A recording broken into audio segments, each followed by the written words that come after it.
In this lecture, we shall consider a uniformly varying load, that is UVL, acting over the entire span of a cantilever beam. Let's consider two variations of the uniformly varying load acting over the cantilever beam. Let the first case have the UVL with ordinate 0 kN acting at the free end B and the maximum ordinate, that is W kN per meter, acting over the fixed end A. Let the second case have the UVL with 0 ordinate over the fixed support A, while the maximum ordinate, that is W kN per meter, act over the free end B. Let us find the resistive shear force and bending moment values at various sections for both the cases separately and plot the corresponding diagrams. Let's take the reference position as free end B and show an arrow pointing left and mark X representing the distance of the imaginary cross section from this reference end in both cases. Let's consider the length of the beam as L in both cases. Let's also draw projections from points A and B in both cases so that the zero datum lines for shear force and bending moment can be drawn and named accordingly. Now let's write the equations for shear force and bending moment as a function of variable x for case 1. Here, before writing the equations, it is first necessary to convert the distributed load to an equivalent point load for convenience of calculations. And for that, the ordinate of the load at the location of the imaginary section needs to be found out. Let's consider the unknown ordinate of the load at the section as, say, a question mark. Let's label the two triangles obtained for the loadings as triangle CAB and triangle DEB. We have CA over AB equals DE over EB. That is, W over L equals question mark over X. Therefore, question mark equals W times X over L. The equivalent point load representing the triangular load is the area of the triangle and is equal to half times X times question mark. That is, half times X times W times X over L, which is W times X squared over twice the length L, kilonewtons, and is shown to act at the centroid of the triangular loading area, that is at a distance of x over 3 from the section DE. Now shear force at x is written as plus W times x square over twice the length L, kilonewtons. The equation is parabolic in nature and is valid for x greater than or equal to 0 and less than or equal to L. It now remains to check if the locus of the curve joining these two values in shear force diagram is a maxima or minima. Examining the double derivative with respect to x, we see that the sign is positive, meaning that the curve is a minima type. Let's plot the values in the shear force diagram.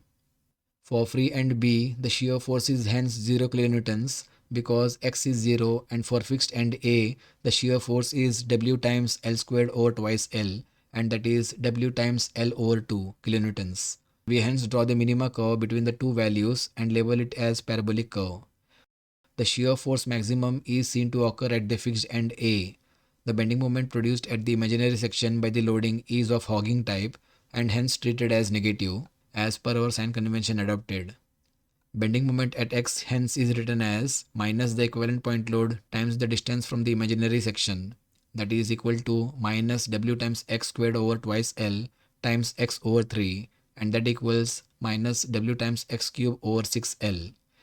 This equation is cubic, and examining the double derivative, which is negative in sign, the locus curve is hence found to be of a maxima type.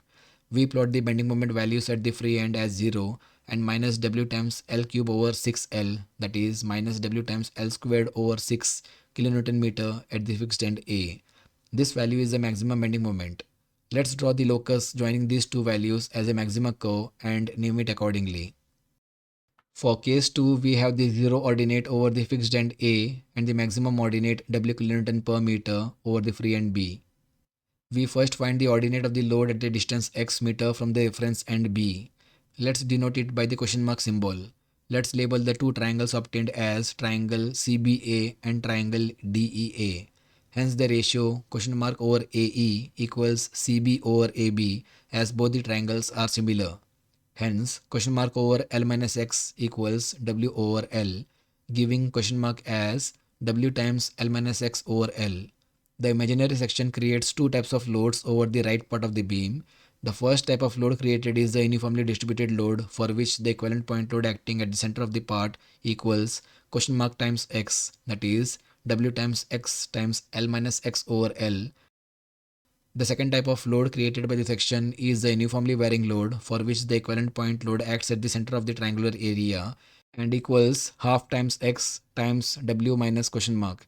This can be expanded and simplified further to get half times w times x squared over L. We shall sum up the effects of these two loads to find the net shear force and bending moment acting at the imaginary section as per the law of superposition. Now the shear force at x can be written as plus w times x times L minus x over L plus half times w times x squared over L. We find that the maximum power of variable x in the shear force equation is 2, hence the equation is parabolic. The value of the shear force at free end B is found to be 0, while the shear force at fixed end A is found to be W times L over 2. The curve obtained is of the maxima type since the double derivative of the shear force equation is negative in sign. We hence draw the locus and name the curve as parabolic. The bending moment at x can be written as minus W times x times L minus x over L times x over 2 minus half times W times x squared over L times 2/3 of x. The resulting equation is cubic since the maximum power of x is found to be 3. Investigating the double derivative, we find that it is negative in sign. Hence, the locus obtained for bending moment values between the fixed and free ends is of a maxima type. We draw the same tentatively in the bending moment diagram and name it accordingly.